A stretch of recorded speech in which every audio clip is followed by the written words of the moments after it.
너 변태 같나? 수학의 정석은 볼 필요가 없어요. 아, 이거 꼭 얘기하고 싶었는데 정 선생입니다. 오늘은 수학에 대해 얘기해 볼 거예요. 근데 저는 다른 과목에 비해서 수학은 조금 했던 편이에요. 제가 왜 다른 과목은 잘 못했는데 수학은 조금 했는지 생각해 보니까 수학을 되게 좋아했어요. 어릴 때부터 좋아했고 지금도 좋아해요. 그리고 고등학교 때는 공부하다 스트레스를 받으면 수학 문제를 풀면서 스트레스를 풀었어요. 제 힐링 과목이었는데 뭐 변태 같나요?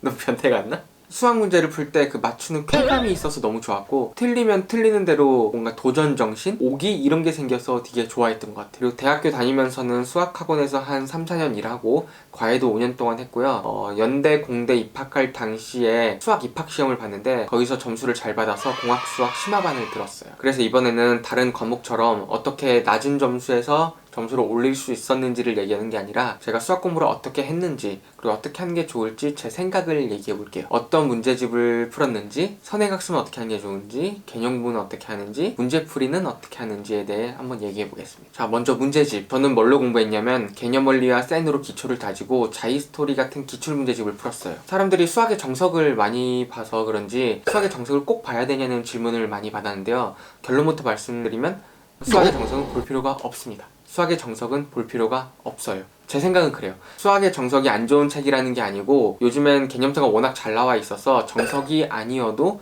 충분히 좋은 책이 많다, 그 얘기입니다. 예를 들면 개념 원리, 바이블, 풍산자, 숨마쿰 라우데도 너무 잘 돼 있고요. 그 외에도 인강 선생님들 교재도 너무 잘 돼 있죠. 제가 정석을 안 본 이유는 책 구성과 편집이 마음에 안 들어서예요. 너무 글씨가 빽빽하게 써있고 공간도 없고 종이도 옛날 종이 그런 느낌이다 보니까 한 10분만 정석을 보고 있으면 잠을 자게 되더라고요. 그렇게 수학을 좋아하는 저도 잠을 오게 하는 책이었습니다, 저한테는. 그래서 저는 수학의 정석 대신에 개념 원리를 봤던 거고요. 나사에서도 인정한 나무위키 글을 보면은 그렇게 나와 있습니다. 정석을 활용해서 좋은 경우는 우선 빽빽하고 딱딱한 편집 및 배열에 크게 신경 쓰지 않는 사람이다. 저는 매우 신경 쓰는 사람이었고요. 최근에는 정석 외에도 각종 교재와 인터넷 강의가 워낙 잘 발달한 관계로 정석이 아니라도 기본기부터 쌓아주는 강사가 많다. 아무튼 적당한 개념서, 자기 스타일에 맞는 개념서 요즘 잘 나왔으니까 적당한 거 고르시면 되겠습니다. 자, 다음으로 선행학습은 저는 딱 한 학기 정도만 선행학습을 했어요.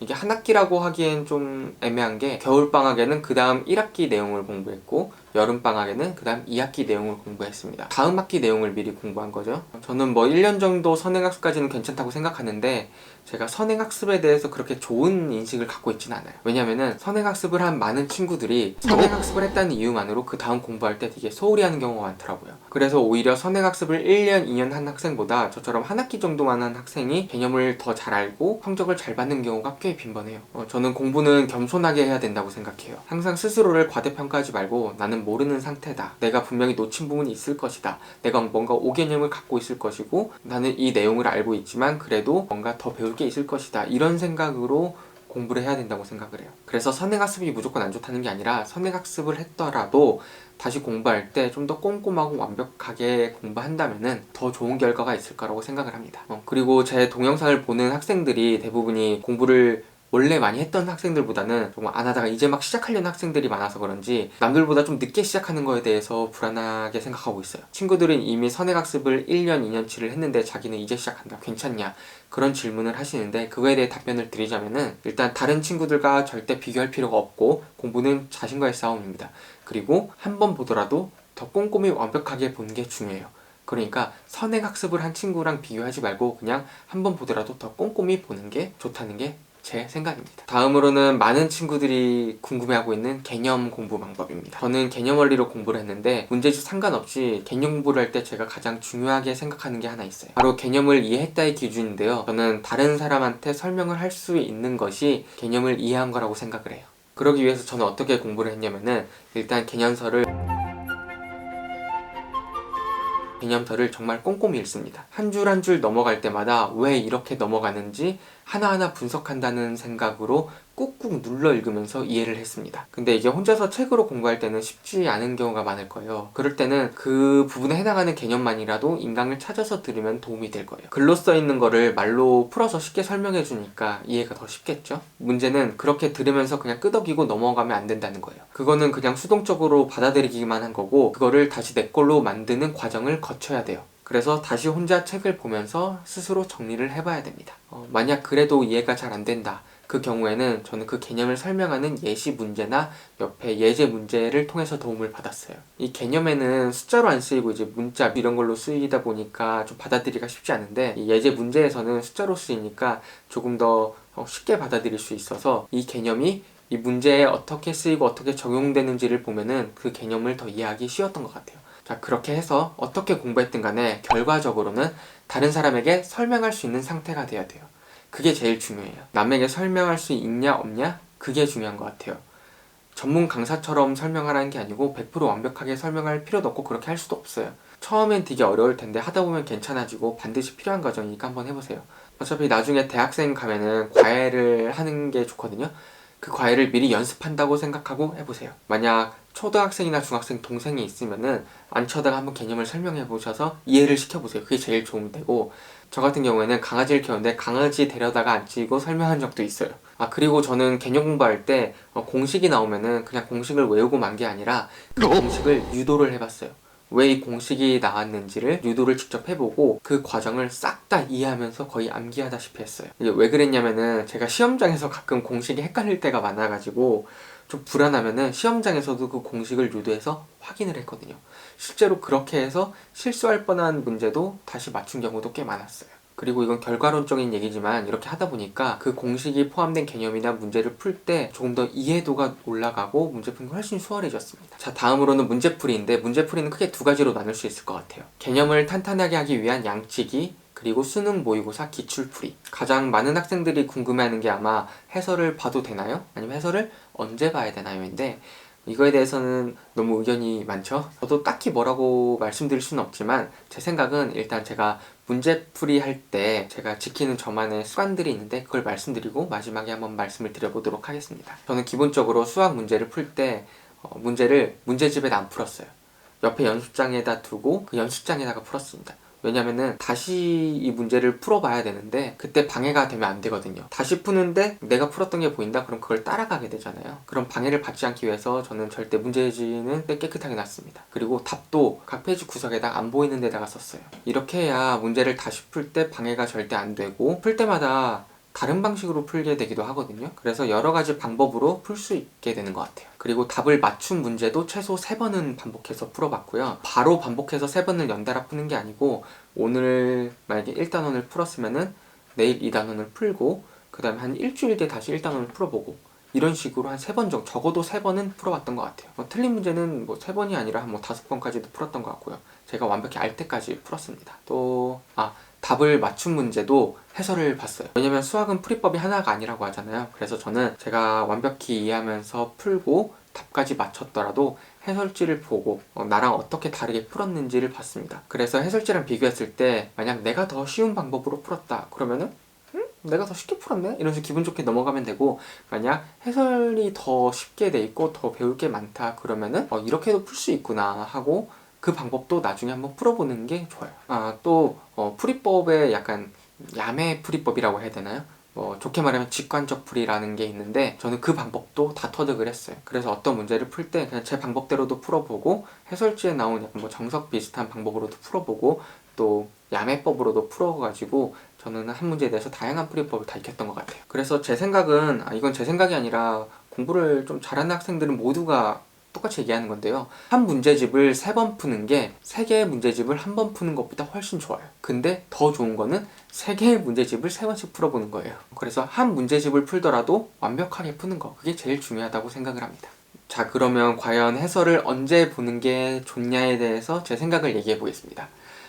저는 개인적으로는 문제 난이도가 올라갈수록 해설을 늦게 보는 게 좋다고 생각을 해요. 반대로 얘기하면은 아주 쉬운 문제를 풀 때는 해설을 좀 빨리 봐도 된다고 생각을 합니다. 왜냐면 아주 쉬운 문제를 풀 때 해설을 보는 경우는 그만큼 개념을 모르고 잘 모르겠다는 거잖아요. 아는 게 없는 상태인데 그 문제를 계속 붙잡고 있어봤자 달라지는 게 없거든요. 그래서 저는 초반에는 좀 해설을 빨리 보는 편이에요. 대신에 제가 많은 학생들을 보면서 느낀 게 이 해설을 보고 난 다음이 중요한 것 같아요.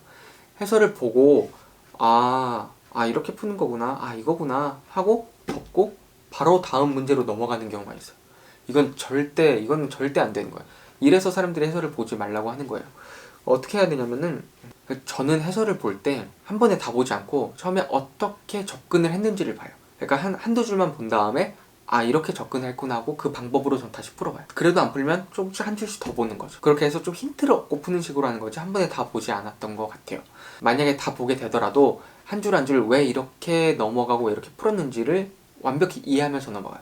그리고 해설을 덮고 나서 다시 혼자 풀어봅니다. 근데 이렇게 해도 방금 해설을 봤는데도 바로 안 풀릴 때가 있거든요. 이때는 바로 해설을 안 보는 게 좋아요. 대충 어떻게 푸는지 감을 잡았기 때문에 이때는 자기의 힘으로 혼자서 풀어보려고 노력하는 게 중요한 것 같아요. 아무튼 문제 난이도가 올라갈수록 해설을 보는 시간을 좀 늦추고 조금 더 혼자 고민하는 시간을 갖는 게 좋은 것 같아요. 문제 난이도가 올라갈수록 이제 사고력을 요하는 문제가 많기 때문에 계속해서 한 문제에 대해 고민하다 보면은 그 문제에 대해서 깨달음을 얻고 갑자기 문제가 풀리는 경우가 있거든요. 계속 머리가 수학에 대해서 신경을 쓰고 있는 상태? 그 상태를 만들기 위해서 해설을 보는 시간을 좀 늦추는 게 좋은 것 같아요. 그리고 해설을 보고 문제를 풀면은 뭔가 내가 외운 상태로 문제를 푼다는 느낌을 받을 때가 있잖아요. 저는 그럴 때는 이제 그 문제를 바로 안 풀고 한 일주일 뒤에 풀어봤어요. 일부러 내가 망각할 시간을 주는 거예요. 이 문제를 어떻게 풀었는지 까먹을 시간을 주는 거죠. 그렇게 해서 일주일 뒤에 풀려고 하면은 이게 풀리는 경우가 있고 안 풀리는 경우가 있는데 풀리는 경우면 좋은 거고요. 안 풀리는 경우에는 조금만 더 생각을 해보세요. 조금만 더 고민을 해보고 그래도 안 풀리면 이제 해설을 보되 다 보는 게 아니고 한두 줄 정도만 보고 힌트를 얻고 시도해보는 거, 이런 과정을 거치다 보면 해설도 어느새 자기 것으로 만드는 경지에 이를 수 있다고 생각을 합니다.